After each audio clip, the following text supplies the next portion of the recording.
All right, everybody, it's 1 o'clock. Welcome to 10 strategies to get your first or next 100 subscribers. So I do want to alert you in case you don't see it there on the Zoom portal. This webinar is being recorded. We are going to share a copy of the recording. I think you're going to want a copy of this recording. And so don't fret there. You are all muted. That is by design. We've got a lot of people on this call. Let's take a look. Yeah, got a lot of people on this call. So it can be a little chaotic, but do submit your questions throughout today's presentation. Heather will answer those that she can live. She'll just answer them in the question fields, but then she's also going to collate them, and we'll have a Q&A at the end. So I feel like you already know this as a nonprofit. Nonprofits, if you joined us in our little pre-webinar chat, nonprofits tend to get this more than for-profits. But your contact list is really, really valuable to your organization. And I think a lot of organizations, including nonprofits, don't fully comprehend how powerful that contact list is, especially around email addresses. So let's break that down a little bit, okay? If you've gotten somebody's email address, if they've gone to your website and they gave you their contact information, if you met them at an event, they signed up for a gala or some sort of event you're running, they gave you a business card, you were at a trade show, whatever the case may be, right? They gave you that contact information freely. You didn't hit them over the head to get it. They gave you the contact information. If they called in, get more information, they gave you that contact information fully. So thus, they already know you, right? They already know what you do. They already know what you provide. They already know the opportunities within your organization, perhaps, right? And so they're already halfway to becoming a donor. They're already halfway to becoming a volunteer, or whatever it is you're seeking people to do. They are already a little further along than somebody that's maybe casually following you on social media. Not that I don't love social media. That's going to be a big core conceit in today's presentation. But it's a little more serious relationship right off the bat. In fact, one thing I encourage people to do, and I'm going to go ahead and say this right off the top, and you don't have to do it in today's presentation. One thing I encourage you to do is write out the size of your list. And you may have multiple lists, but you can do your best to kind of accumulate and figure out how many contacts you have on the list, and multiply it by the average donation you get, or the average event fee you receive, right?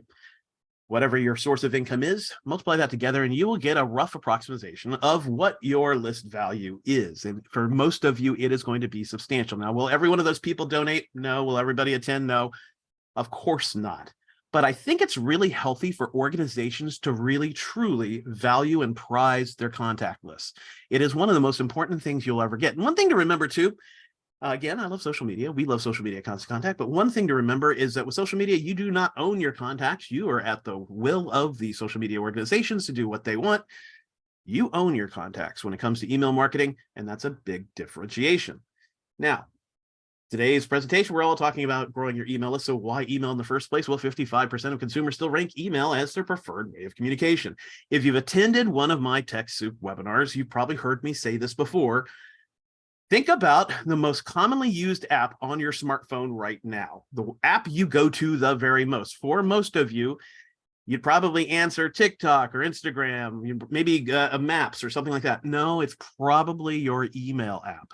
You're probably in your email app more than you realize, and you're probably in it consistently. Why? Because that's where you're doing business. That's where you're communicating with stakeholders. That's where you're communicating with staff. That's where business occurs, right? And so if we think that through, who else is always in their email app? Your downline, your constituency, right? Your volunteers, your members, whatever your model is, that's where they are, right? It's not a big surprise that email marketing still ranks so high, but there is something new really creeping into the space. I bet you already know what it is, and I bet you use it all the time. 1 in 10 of people have shifted to prefer text over just the last year. Now, we're going to cover the text spaces as well, and in case you're unfamiliar, Constant Contact does offer text marketing for you as an add-on to your current Constant Contact plan. This isn't primarily going to be talking about text. I will be talking just a little bit about it, but just know the winds are shifting a little bit. All right, so let's talk about what we're going to cover today. We're going to talk about how to entice people to join your list. I'm going to share 10 strategies that you can use in various channels to grow your list, and then we're going to talk about how to build momentum. Once you have that new subscriber, how to actually engage them regularly, and what steps you should take once you've gained that new subscriber. Let me introduce myself. My name is Matthew Montoya. I am Senior Channel Marketing and Enablement Manager. That long title simply means that I train people for a living, just like I'm training you today. I've been with Constant Contact for 12 years, but in case you haven't attended one of my presentations for TechSoup, do know I've sat where you sit. Preceding my time at Constant Contact, I worked for a 501(c), and one of my responsibilities was doing marketing. And some of the challenges that I'm going to talk to you about overcoming were challenges that I felt working at that nonprofit.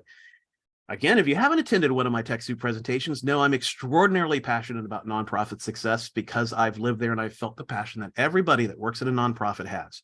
And so I'm excited to share the tips with you today. So let's start with the first one. How to entice people to join your list.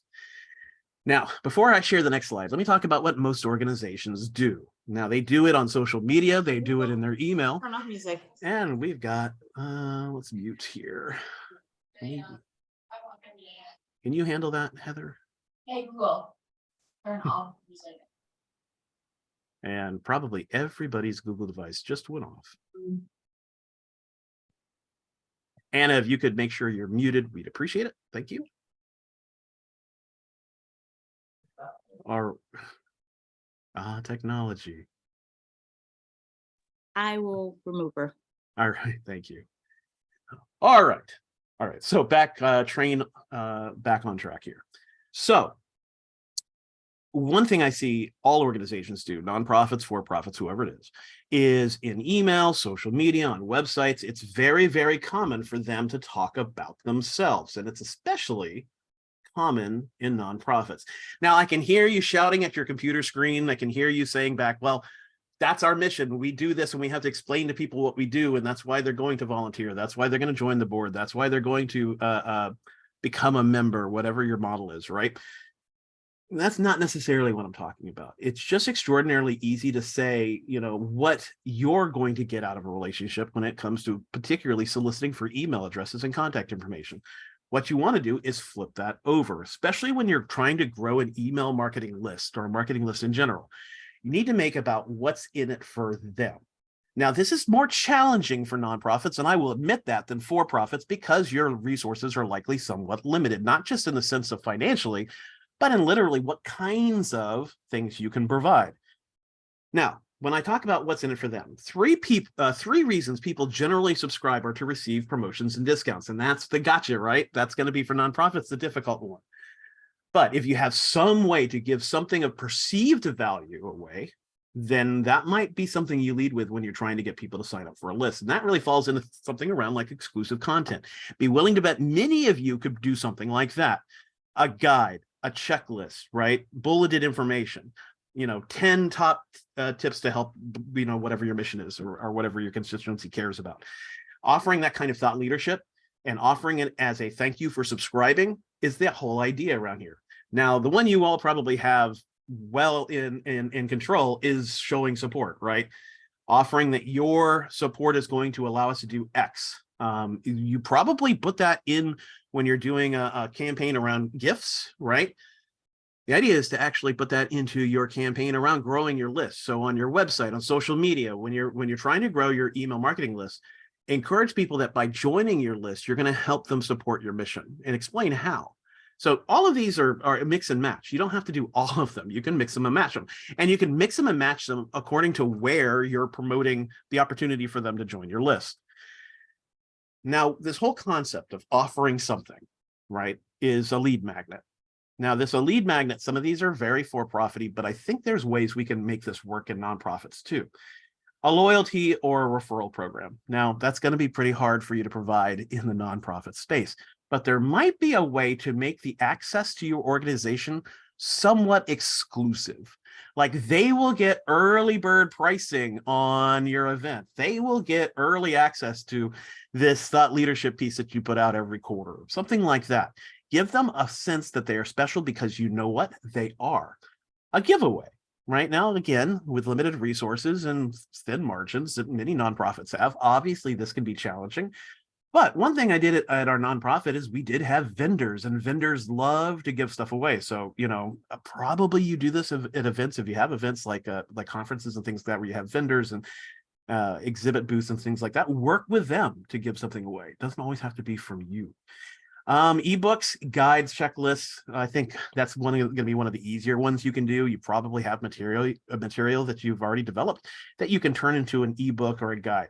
Now, within Constant Contact, I'm assuming about half of you are Constant Contact customers, but within Constant Contact, you do have the ability that when they sign up, you can actually immediately offer the download. They can immediately download the PDF directly from when they sign up. Or you could offer a welcome email, so the welcome email hits their inbox, and that's where they download the PDF. Regardless, this one I think is something you probably already have in place and can probably employ pretty quickly.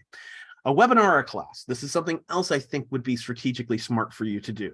And probably many of you are already doing this kind of education, right? So just offer that they will get early access to registration for these events.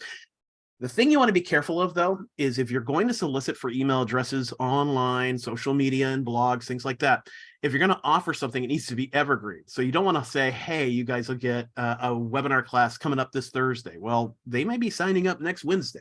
So you want to make sure that you keep it vague enough that it's evergreen, meaning that it's going to always make sense when they sign up. And then case studies.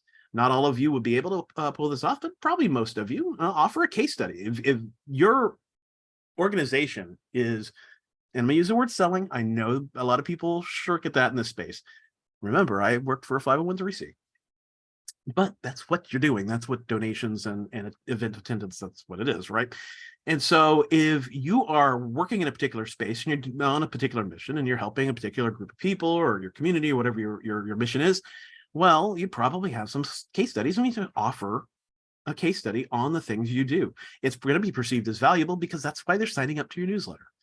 Now, when it comes to signing up for your newsletter, let's talk about a couple of tips to take this idea of a lead magnet and put it into our forms and put it into the devices that are going to encourage people to join the list. So you can see here, this is an example of a feature within Constant Contact called the lead generation landing page. What this is a customized landing page, meaning that you can change the logo, the color, and even the wording to match your organization. You can see in this example that this organization is offering a case study, right? To give more information. Or actually they're offering the value proposition to learn more, to stay on top of things, right? So they're talking about their mission. They're not just saying join our list. One thing a lot of organizations do is they just say join our list, join our newsletter, join our e-blast, or get our e-blast. No one likes actually getting another email. Don't make it about getting another email. Make it about how they can help you, right? Or how they can get some information that's useful to them, how they can feel special. So you want to put whatever lead magnet you're going to use, whether that's a case study or a guide, an ebook, a giveaway, whatever that lead magnet is, you're going to advertise that in your landing page. You want to keep your landing page simple. Now, Constant Contact offers a couple of different ways for you to grow your list. This, again, is a landing page. And what that means is that this is a intake form that you can create and then share on social media. You can share it on a blog. You can share it in your signature line for Gmail or something like that, right? But we also have forms that live on your website. So we have pop-up forms. We have fly-out banners. We have forms that can actually live within pages of your website. And all of those could have maybe a different lead magnet. Remember, not everybody goes to your homepage thanks to search engines. They may go somewhere deeper within your website. Now, simplicity is important. Constant Contact with all of our forms allows you to ask whatever questions you want to ask. First name, last name, phone number, birth date. You want to keep it to about 7 things for them to fill out. The more things you ask them to fill out, the less likely they're going to actually do it. They're going to abandon it. You want to make sure that you're focused on the data that is most important to you. Now, I say that, and I'm about to talk out of both sides of my mouth, because there's also another piece of strategy you want to think through at this point, which is segmentation. What information is going to help you learn the most about this person? Is it geography? Well, then ask for their zip code. Is it income level? We'll ask that. Is it education level? We'll ask that. Try to gather whatever information strategically will help you send them more relatable content that's going to be perceived as valuable. You just don't want to overdo it with too many questions. You also want to set expectations. Like, we plan to send this many emails or this many texts. Now, I told you I'd be bringing up text. That's because we do offer SMS text marketing. And one thing you can ask for when you get text marketing through Constant Contact is you can ask for somebody's phone number and their permission to send you a text. Other things you'll need on an intake form is a privacy policy and terms of service. But if you're not a Constant Contact customer yet, well, that's included in all of our forms. Now, next, we're going to talk about the strategies, the real reason you came today. 10 strategies that you can use in various channels. So let's define channels. Channels are just going to be different places that you talk to people, right? So you want to first ask them where they are. And there's a couple of different places where people would trip over you, right? Would run into you in person, through print, and online. So in person, you want to think about any place where you have an in-person donation opportunity where you're collecting money, and that's generally going to be an event, but all of you are probably a little different. So you want to make sure that you have some way to collect contact information at those events. Same thing with any kind of event where you're just gathering a lot of volunteers to do some sort of work, right? You're probably going to have some public visibility there. You want to make sure you have an opportunity to gather contact information at that point, and obviously at any public event. So if you're doing expos, galas, if you're doing conferences, if you're doing workshops, classes, whatever the case may be, you want to make sure that you're collecting contact information in person. Print material, that's the easy one. Signage, flyers, brochures, direct mail, car wraps, anything people see, you want to make sure you're collecting. And online, so your website, social media, landing pages. So let's break all of these down. So let's start with a website. Now, I already mentioned and teased a little bit of information about the tools that you should employ to grow your list. Well, let's dig a little bit deeper. First, you want to capture their attention. Now, some of you are groaning right now, but with a pop-up form. Pop-up forms are remarkably effective at getting conversion. In fact, what people generally don't like about pop-up forms are two things. One, it's usually about get our email, right? Join our list, get in our e-blast, right? You don't want to do that. You want to make it about them, offering them something of value, whether that's perceived value, if that's value in how your organization can help them and help the community, or it's literally an ebook or something of that nature. But you want to, what people don't want to get is just another email. But the fact that the pop-up shows up right there on the screen is a fantastic way for you to get contact information. With Constant Contact, you also have the ability in some of our advanced plans to actually have a timeout, so that meaning that it'll only show up occasionally when they visit, or only once when they visit, or maybe if they're about to leave the website, that's when it pops up. It's a pretty advanced feature that can be really valuable in overcoming this perceived dislike for pop-ups, but they're remarkably effective at growing your list. Number two, and I'd be willing to bet, or I certainly hope most of you are doing this, when you are collecting donations, whatever tool you're using, if you're using Donor Perfect, similar tool like that, well, you want to make sure you're asking people, would they be willing to be added to your marketing list, to your email marketing list? You, again, want to make it about them. But you'd want to include that in the donation process, just a little check mark, right? Where they can check mark and say, yes, I'd like to get more information. All of us have probably run into this either through for-profits when we're buying something, or in the nonprofit space. If you're not doing this, this is low-hanging fruit. Now one thing you could do, and this webinar is not per se about automation. I will be touching on it to a certain extent. Actually, I'm touching on it a decent amount now that I say it out loud, is you can have these things called welcome emails. So we're going to go into a little bit more depth on that in a second. But welcome emails are triggered when somebody joins a list. Well, what would we want to trigger when somebody donates, right? Yeah, thank you. Now, most of you are probably doing that. Well, you can actually start a whole campaign around that thank you. You can actually send out multiple emails. Think that through, and whatever you do, don't force them into it. So technically, in the United States, if they give you a donation, you are able to add them to a marketing list, but I'd give them the ability to opt in. So don't have that check mark already checked for them. Make sure they have the ability to volunteer to join your list. Most of you are probably on some social channels, at least a couple of them. And so make sure you're leveraging your social media channels to help you grow your list.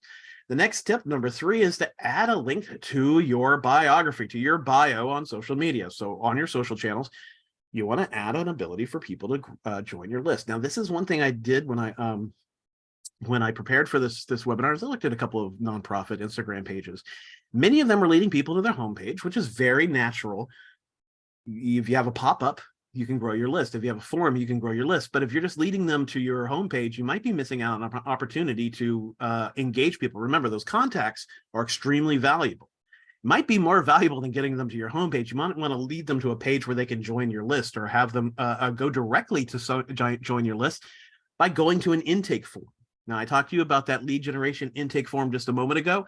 Maybe that's what I link up in my Instagram, right?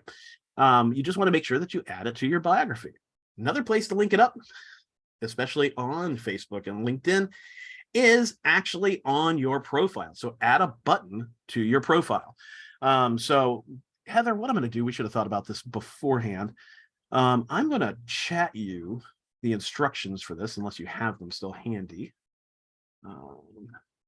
because I know that people will probably want this. So let me open up my PowerPoint, and this is number 4.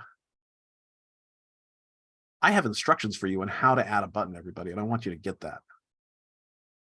So I'm going to see if she can get it into the chat. If not, we'll definitely get it into the follow-up email promoting this or sharing the recording with you. If it's in Matthew, if it's in the notes, I can grab it. It's in the notes, but I also just sent it to you via Slack. Okay. Thank you, Heather. All right. Because there are some steps you'll need to make to add a button like this, but think about it. If they're joining you on social media, why wouldn't you want to get that contact to convert into being a email contact for you as well? You know, they're already somewhat interested. We want to push them a little bit further into taking action. Now, some of you may have the need for multiple links, something called a link tree. Now, a link tree is literally that. So it's one page. It's a landing page where you can give people different options. Follow us on Instagram, follow us on Facebook. Here's some fun recipes, or sign up. And then you can link to different profiles, and you can link to that lead generation intake form off of that. This is something that is included in all plans of Constant Contact. You can create link trees, and then you could add that to your Instagram profile. You could add that to social media, other social media channels. You add that to the signature line of your Gmail, your Outlook, your Hotmail accounts, things like that. You can also pin posts. So what you can do is you can create a post and then pin it to the top of the page.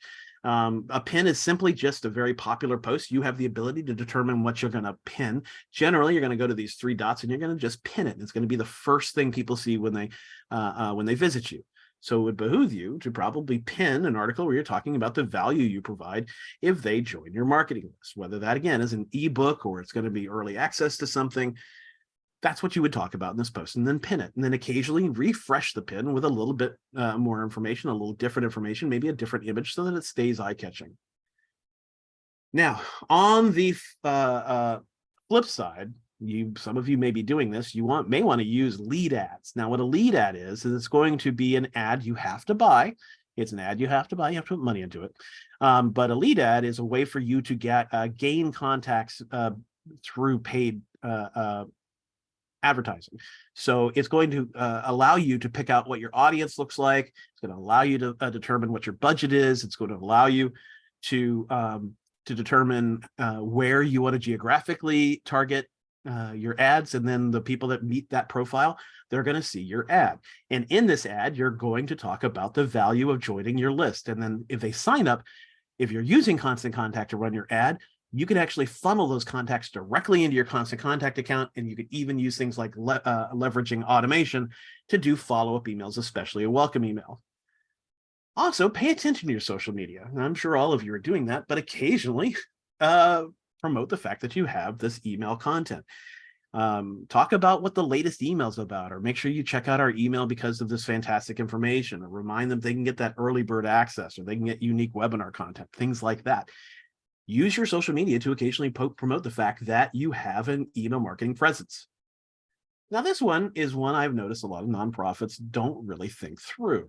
And I do understand that there's sometimes a schism between the for-profit and the nonprofit world, but take a look in the world around you and figure out if there are some for-profits that might help promote you if you have something in alignment, right? If there's something that makes sense. Now, the most natural that I can think of is food kitchens and restaurants, right? That's a very natural connection, and that's kind of what I'm talking about.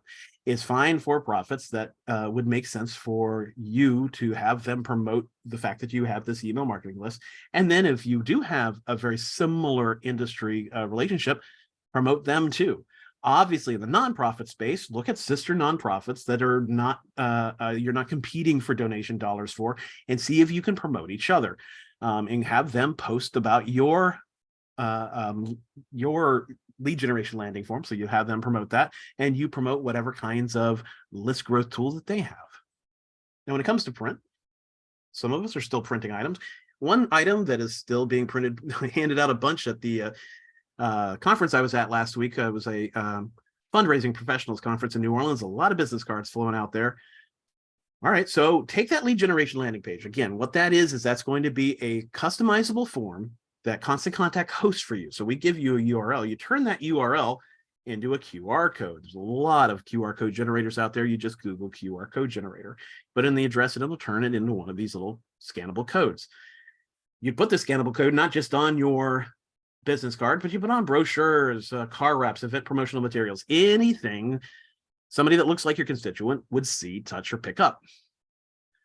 Lastly, one of the most overlooked features in Constant Contact, and it is included in all of our plans, when it comes to your events, we have a free app out there. If you go to the Google Store, if you go to the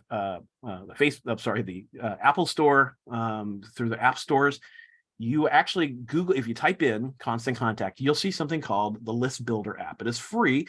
It is meant for tablets, not phones. So you need to go search for it in the various stores on a tablet.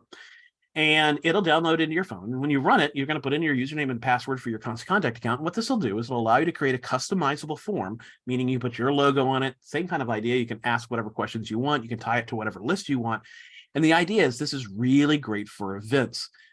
We've all probably been there where we have this piece of paper out, trying to gather contact information, and it's a bunch of scratched, horrible, misspelled, Yahoo with 3 O's or something like that. Well, and then somebody has to type all that out, or even business cards, and you have to transcribe that in. Well, this allows you to just hand a tablet over to somebody, and then they put their information in. And the beautiful part about this is that you don't even have to have Wi-Fi for this to work. They'll put their information in. This app will collect the information, and as soon as it's connected to Wi-Fi, it's going to dump those contacts directly into Constant Contact for you. So I know most of you probably do events. This is a fantastic way for you to streamline contact gathering. Next up, we've got the contact. How do we keep the momentum going? Again, those contacts are really valuable. They're showing intent when they join your list. They know you, they know what you do, and they're already engaged enough that they're moving well along to becoming that donor, to becoming that volunteer, to becoming that stakeholder that you're looking for. So how do we keep the momentum going? Well, my most important tip today, if you haven't done so already, run, don't walk to your computer and make sure you've set up a welcome email. A welcome email is simply triggered when somebody joins a list.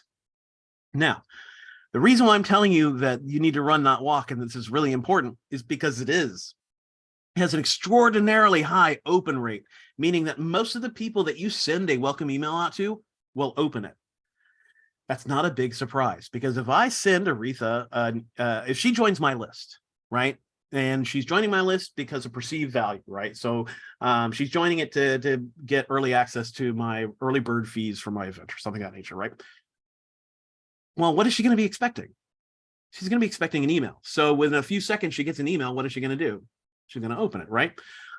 All right, so let's think that out. We have an email that is likely going to be opened by somebody that is actively interested in us. What do we put in that email? Certainly an opportunity to donate, right? But we're going to also link off to our current events. We're going to also link off to important pages of our website. What you don't put in a welcome email is current information, meaning you don't talk about the webinar next week. You don't talk about the event coming up next month, because Aretha might have signed up today, but she might sign up in 6 months from now. We don't know. So we want to make sure we keep that evergreen. Now, if you want to take things a step further, in our more advanced plans, you can do something called a welcome email series. So this maybe would just be one email. And again, if you don't do anything else, if you don't leverage automation in any other way, a welcome email is included in all of our plans. It's that important. But if you want to take things up a step further, you can create a welcome email series. So the welcome email is email number 1. Maybe I wait a week and then email number 2 goes out, and maybe it's a call to action to join us on social media. This is growing our sphere of influence with this contact, giving us more opportunity to connect with them, educate them, and encourage them to take action. And we could stop there. Or we could create a couple of emails in this series further. Maybe the next email is going to be a little bit deeper dive into why they need to be engaged with us. Then maybe we're going to share a very unique aspect of our organization. And then maybe we'll give them a fear of missing out, right? Like that they really should be taking action because of the great need in your community or something like that. Though in this example, this is a 5-email series, but what we're doing is we're taking the momentum of them joining our list and we're encouraging them to take the next step. And this is actually in the for-profit world, this is a drip campaign. This is us cultivating a lead and turning them into a customer. So in the nonprofit world, we're cultivating a lead and we're turning them into a donor or a volunteer or whatever your business model is. So we're going to start to wrap things up. You know what? When it comes to building an email, right? I've got all these examples and it's really great. Matt, you've been here for 12 years, blah, blah, blah. This is probably easy for you. What do I put in the email? You know, it's easy for me to tell you to build 5 emails or to build a welcome email, to create all this stuff. But I will tell you, in my 12 years, I've had the opportunity to meet and teach at this point almost 14,000 small businesses and nonprofits. And I get questions about how to get a higher open rate. I get questions about how to craft a good subject line. I get questions around how to segment, but those are pale in comparison to my number one question. When it comes to crafting an email, the number one question I get is, what do I put in the email? Well, that had been a challenge for me to answer for years and years and years. And the reason why it was difficult for me to answer is that it's unique. Every email is unique. I would need to sit down with each individual nonprofit to tell you what to put in your email. I'd have to sit down with each one of you and I'd have to learn about your constituency, your mission. I'd have to learn about what's going on in the next 3 months. I'd have to talk about where you want to be in the next 6 months to a year. A lot of information that I need to gather from you just to kind of give you some guidance. And then literally writing the email, well, that's even more unique. Well, all of that changed about 2 weeks ago. So this is Constant Contact for those of you that are not familiar with it. And what we just launched 2 weeks ago is this. So you find it for right now, you find it. It looks like it's flickering in the preview. There we go. The way you find it for right now, we're going to be changing it so it's a little easier to find, is you just go to the Constant Contact logo and you're going to find it here. And then right now it's in beta. What that means is that we are starting to put it into our email editor and other places, but right now it's on this page. I'm going to hit try it out. All right, so what this does is it gives me the first question, which is, what kind of content do we want the AI to write? Is it an announcement? Is it a product promotion? Is it newsletter content? What this is going to do is it's going to change the tone of the content, right? So it's going to have a slightly different voice, if you will, based on what I choose. So let's do an announcement. And then what I do is I describe the announcement. Now I can put in a couple of words, or I can write out a couple of sentences. All of you probably know what you're going to be promoting. All of you probably know what you're educating people on. It's the challenge is I'm, not a copywriter and I don't know how to actually write something that's going to engage audiences. Well, this does. So just to save us a little time, I pre-typed out some keywords just to save you the tediousness of watching me type. But I think this is the kind of content you might come up with. So I'm wanting it to write me up an article. This is my organization, and this is what I do. This is what the event's about, and parameters around the event. We got a raffle, we got music. It's at the East Tyco Hilton. So I'm going to generate text. Now it'll take a second. So I'm going to have a sip of water.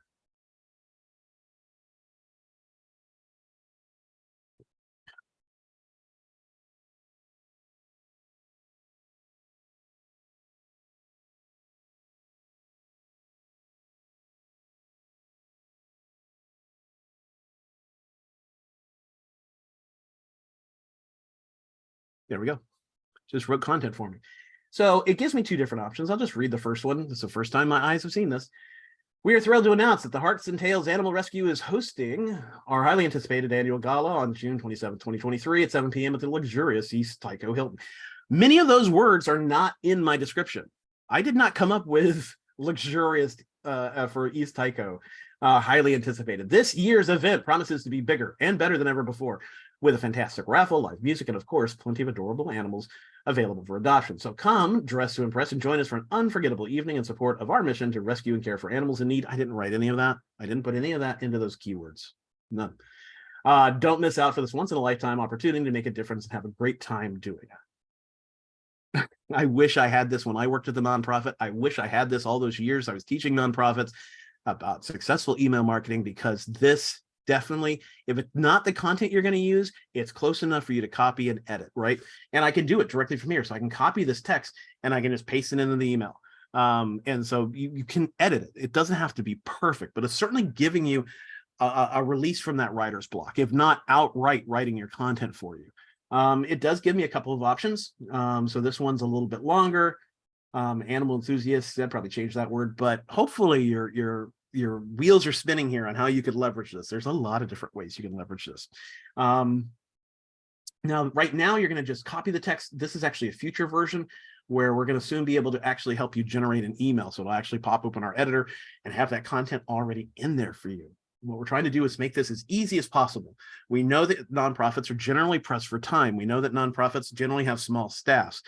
We know that nonprofits, often the folks in the nonprofit have multiple hats to wear, right? They have a lot of things to do. Hopefully this makes your life a little bit easier. Now, let me pivot back to PowerPoint because there is some important things to know about this. Our AI content generator comes with our new plans. So 2 weeks ago, this AI content generator was launched in new plans of Constant Contact.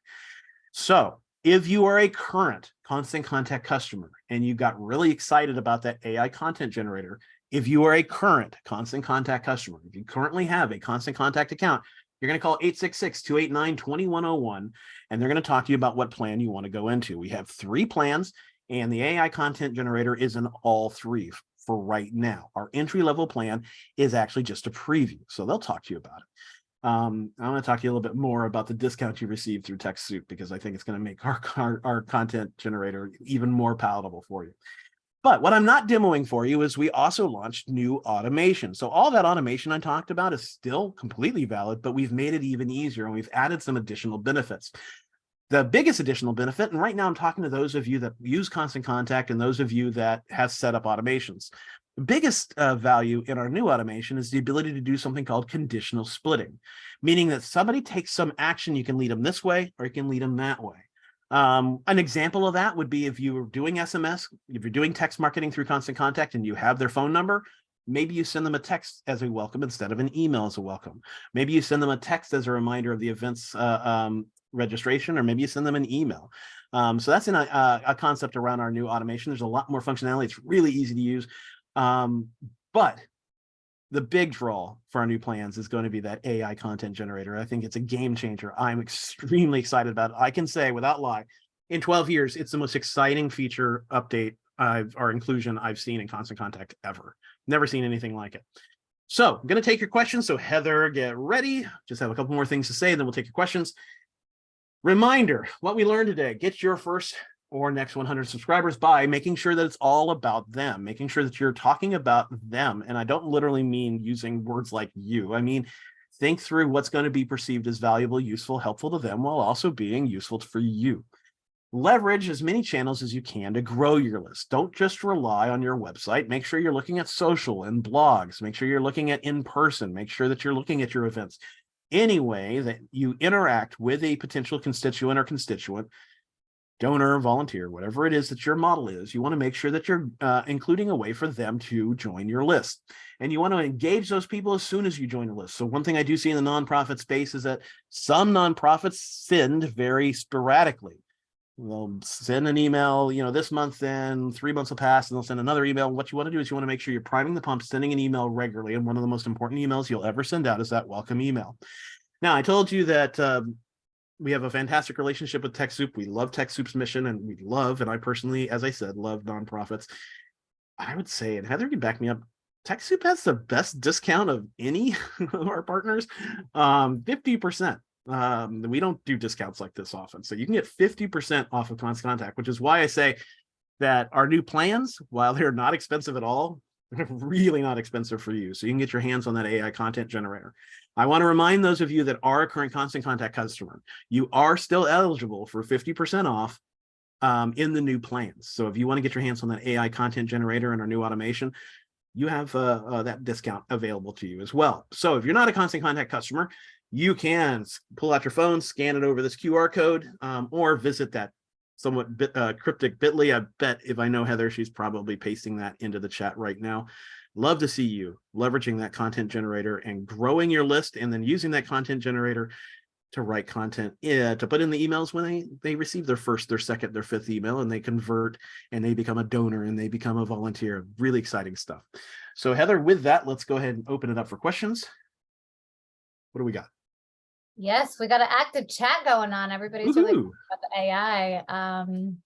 Let's see. We do have a couple of hands raised. Let me go to the Q&A first. Where to access the AI tool and Constant Contact? Let's do that one really quickly. At the moment, it looks like it's on the homepage. It is on. So right now, here's Constant Contact. It's going to be under the logo. So if you go to the logo, you'll find it. And this is, again, only if you're new. If you're a current Constant Contact customer, you will not see this. So if you're a current Constant Contact customer, you're going to have to call that number. I'll bring that back up. If you've had Constant Contact, at the beginning of this webinar, then you're going to need to call this number. You're not going to find the AI content generator. You're going to have to go into the new plans, 866-289-2101. But if you are interested in Constant Contact, you want to kick the tires, you want to see what we're all about, and you want to get your hands on that content generator. So thus, you're at the beginning of this webinar, you were not a Constant Contact customer.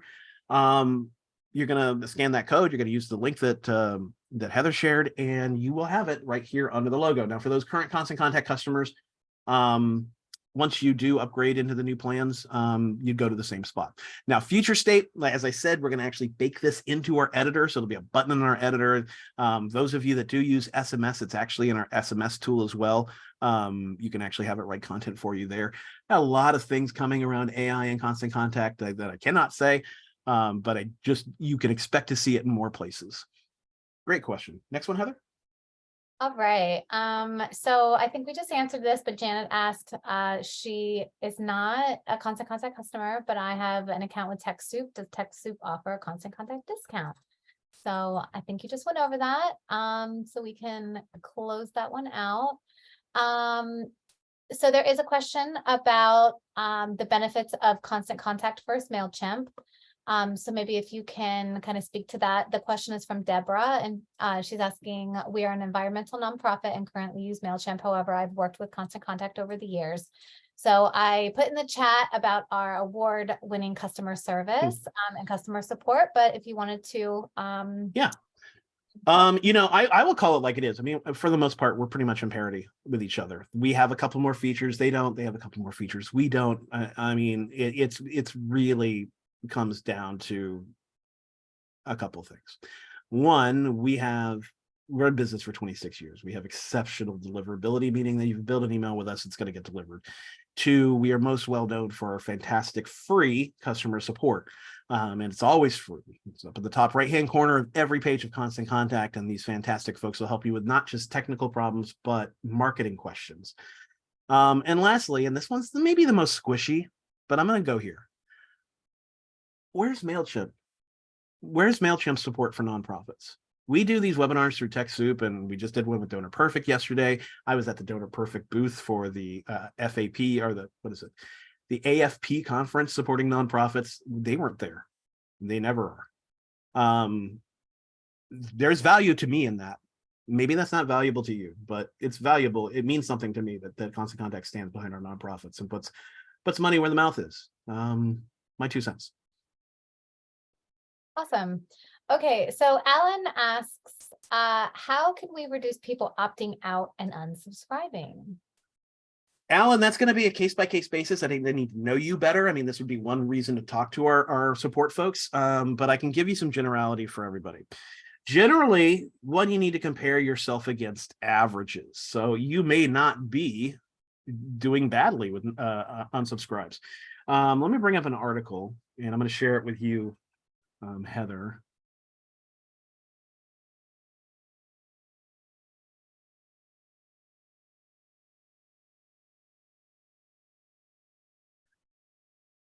All right, so the first thing I'm going to do, let me copy this link and get it to you. So while this report does not have averages, I encourage everybody to bookmark this report. Every month we update the industry averages. And we include open clicks and bounces. Bounces are simply emails that bounce back. It got delivered, but it came back for some reason. And we break it out in a couple of different verticals for nonprofits, membership organizations, services. Well, legal services might cover some of you, faith-based education. And so we give you these averages. So get used to that. Inside Constant Contact, when you're looking at your reporting, we tell you the average unsubscribe rate for your industry. And that's one benchmark to pay attention to. So that's the first thing is, are you really unhealthy? Probably not. But if you are, the next thing you need to think through is segmentation. Segmentation is taking a big list of people you email and putting them into smaller buckets of people. And that can vary. This is why this is an individual conversation. It might vary by geography. It might vary by gender. It might vary by the missions that you do. It's all about relevancy. You want to send as relevant content as possible to people. And so if they're unsubscribing and they're unsubscribing a lot, they may not be getting that perceived value, and they certainly may not feel like the email is relevant to them. And so again, the best case for him is to call our support and have them look at the metrics and actually have this one-on-one conversation with them. But for all of you, one thing I want to encourage you to do is don't freak out about people unsubscribing. Every organization, there's no organization uses Constant Contact or any of our competitors that have 0 unsubscribes. I mean, there's one example. I was holding a class, and this was a live class. You know, people had to drive to go do it. Imagine that, right? And a live class, and everybody loved the content, and they were like clapping, yay, and you're going to send us the content. We want the content. I was like, yeah, of course, I'll send you an email. I sent them an email. This is something they asked for, right? They drove across town. They asked for this. I had one unsubscribe to this. Like, people are going to unsubscribe. Don't fret too much. Now, again, if you see your numbers are out of the norm, you need to change your ways. But mostly, if somebody's going to unsubscribe to your list, they're never going to donate. They're never going to volunteer. They're never going to attend. They're never going to do anything, right? So they're pruning your list. But that is a bit of a glib answer, and I want to make sure, reach out to the support team and have them take a look at what you're doing. Heather? Sorry, I'm answering these questions on here and I couldn't find the Zoom. Okay, so we do have a couple of questions about the Constant Contact, or the TechSoup admin fee. Mhm. So we have a question. I see the Constant Contact TechSoup admin fee is $56. Is there an additional fee from Constant Contact? I'm happy to answer that if you, so yes. You're the closest to the admin fee, so please. Yes. So we are partnering with TechSoup, and TechSoup has their entire platform, and they have operational costs, and that's what the admin fee covers. So when you go to the website that we shared, there is information about Constant Contact. It lives on TechSoup's website. If you sign up through that TechSoup admin fee, that actually covers TechSoup's side. And again, it covers the admin, the operations, etc. Once you pay for that, then you will get an email that has a URL to Constant Contact, which will give you eligibility for the 50% off monthly rates. They're 2 independent purchases, but they work together. So the first step is to go to the TechSoup page and then purchase the admin fee. And then you would go to Constant Contact and you would get the 50% off subscription on a monthly basis. And that would be a recurring, as long as you're an active customer. Hope that helps. And then the last question from Norma is, can the same email address request via the Constant Contact form to get the same information they requested at an earlier date? Is it my understanding only one request per email is possible? I believe they are maybe asking if somebody requests, goes to your landing page, fills out the information, is there it only one time, or they can do that more than one time? They shouldn't want to do it more than one time. I mean, they can. So they really only need to do it one time. And once it gets into Constant Contact, then you can copy their information into different lists. You can segment them. You can do whatever you want with that contact. The only reason why you might want to have them refill out a form is if you're looking for more information from them. So a current subscriber of yours using Constant Contact, if they go to a lead form, the intake form, and you're now asking for zip code or birth date, and they enter that in, it would be updated. The record would be updated for you, and Constant Contact will match up the record for you. Another strategy you could employ, and maybe this is where the question's coming from, is with Constant Contact, that intake form. You can have as many of those as you want. You can have as many different calls to action, different lead magnets. You can have them go to different lists. It is a way to segment, but technically they only have to sign up once. But they would be able to sign up for different pieces of content. Is that right? Yeah, So say yeah. somebody wants an ebook or sends Yeah. So if I was doing a campaign and I was offering early bird access and they signed up, and then later I was doing a campaign to get an ebook and they signed up, they would get that content.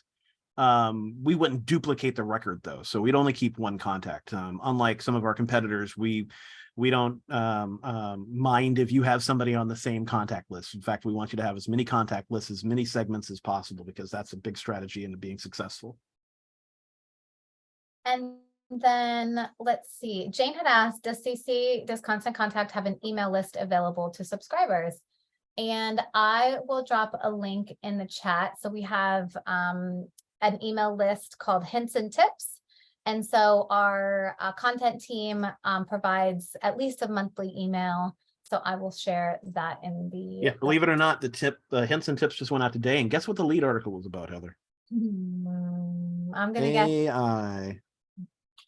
Of course. Yeah, that's quite a big topic at the moment across the entire industry of small business, nonprofit, It's a local game changer. business. It is. It's a lot of people just don't really know exactly what to say. They understand what they want to say, but they might not know particularly how to say it. So leveraging an expert like AI can definitely help.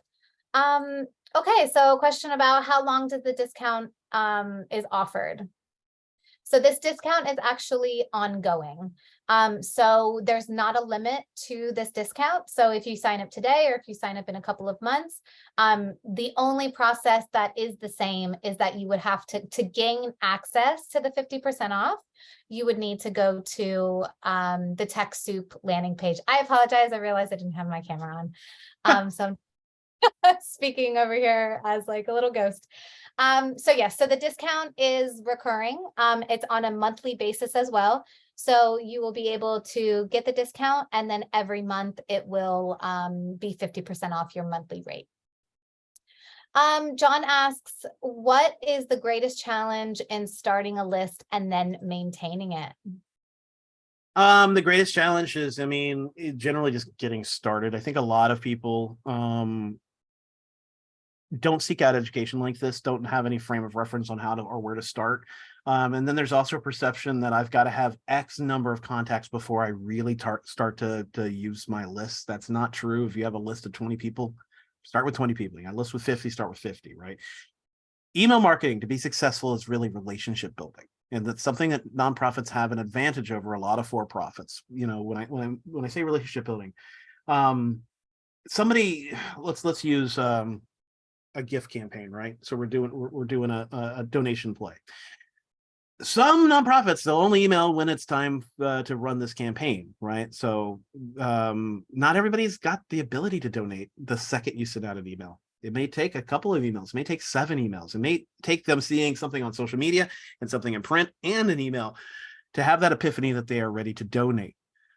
Well, when it comes to email marketing, consistently soliciting can actually burn bridges. And if they're not able or are willing to take action right now, and that's all you ask them to do, then they get burnt out, right? Because that email is not relevant. This is where relationships come in, right? So the reason why nonprofits have an advantage to this is that you have a story to tell, right? You have some kind of story to tell. Now, for many of you, that story is very, very natural. But you have education to share. You have knowledge. Share that. In fact, typically we tell a nonprofit 80% of your email should be educational, 20% should be promotional. And that's something that should come easy and easier for you with AI. But coming back to the core of the question, the other thing I would do is make sure I'm not only emailing whatever my contact list size is, but leveraging that welcome email so that as you get a new contact, at least get them out that welcome email, set the expectations, give that value out. And that would be one place to put in that donation link. Wonderful. I've had couple of questions about this, and I've tried to answer it in the chat, but would love for you to voice it over. Mhm. So it's questions about purchase lists. Can we talk about permission-based marketing? Yes. Don't buy a list. Don't buy a list. Constant Contact's going to catch you. MailChimp's going to catch you. iContact's going to catch you. We're going to stop you. Here's why buying a list is bad.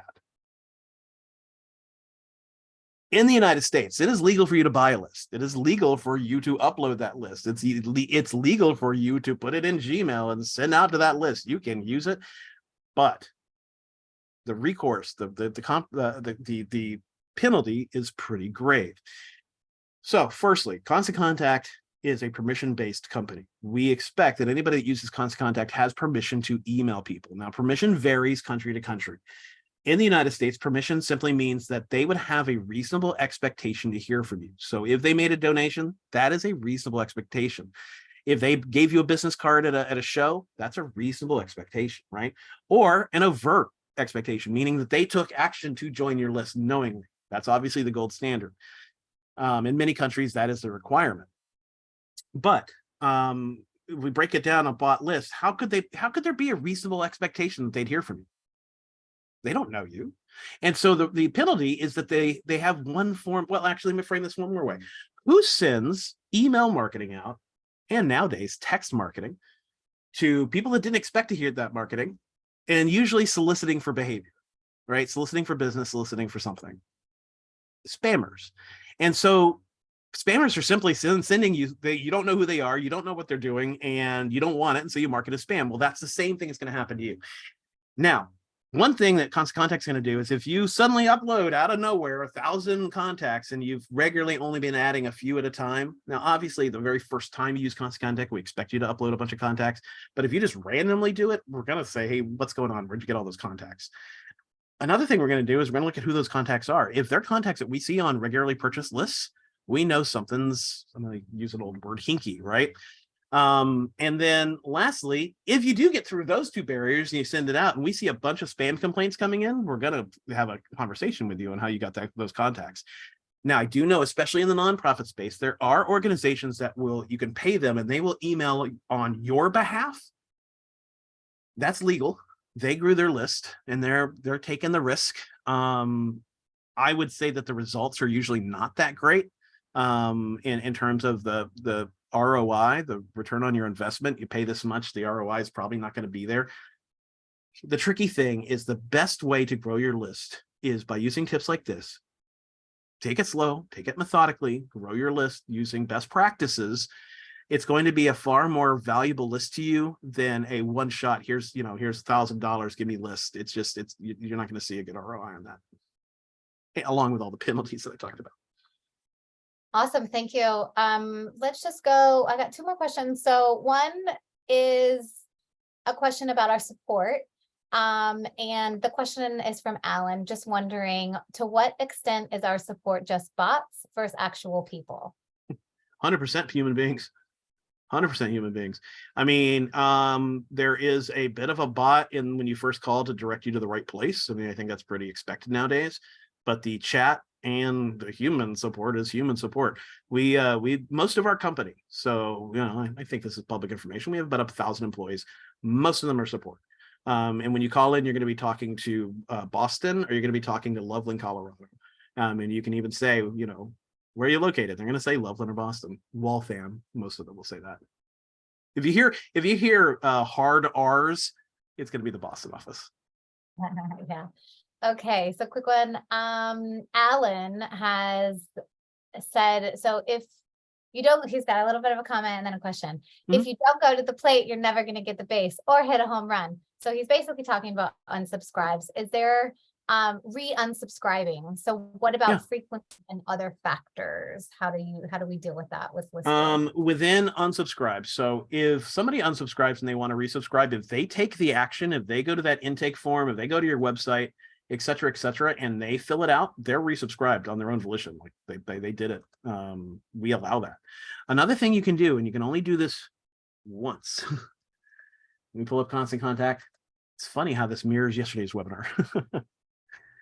Let me go into an email that somebody Oh, I gotta go into a different account. Sorry, everybody.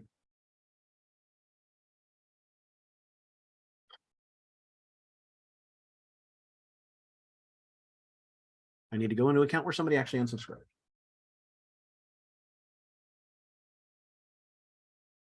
And I know we're at time, so I will do this as quickly as I can. And If I go quickly, into, sorry, go ahead. go ahead, I was gonna say, we did have a quick one while you're bringing that up. go ahead. We've been thinking about transitioning for a while. The biggest concern about transitioning to Constant Contact, since they're using a different platform, is to make it easy for us and to design new templates. So Deborah, I'll pop a link in the chat just about our professional services. They'll be able to transition that, no problem. Yeah, and one thing to make sure you do, I mean, lean on our support. Make sure you export your unsubscribed list out of whatever tool you're using. You can import that unsubscribed list. Just make sure you talk to our support. They'll walk you through that. Again, that's free. So here is that one person that unsubscribed. If I go to view her, and you see this resubscribe. So if I hit that, and it's gonna say, yes, I have permission to resubscribe them. So basically they called in, they said, I want to get back on your list. I unsubscribed by accident. You're gonna choose which list that they're gonna go into, or lists. I'm not gonna hit continue because this is a real human being, but what would happen is it would send off one email to them. And if they click on a button in the email, they're resubscribed. This is our one shot. The better thing to do is encourage them to go to your site and re-sign up. All right, I think we were able to get through all the questions, and we just want to say thank you so much. Wow, so much engagement. Really appreciate all of the interest and all of the energy in the chat. That was fun. I was trying to balance it out, get links and answering the questions. So thank you so much, Matthew. Thank you for Aretha and TechSoup for organizing this. And thank you so much, everybody, for joining. We hope you got a lot of value out of this. We will be sharing the recording and some resources afterwards. So keep an eye on your inbox. Thank you, everybody.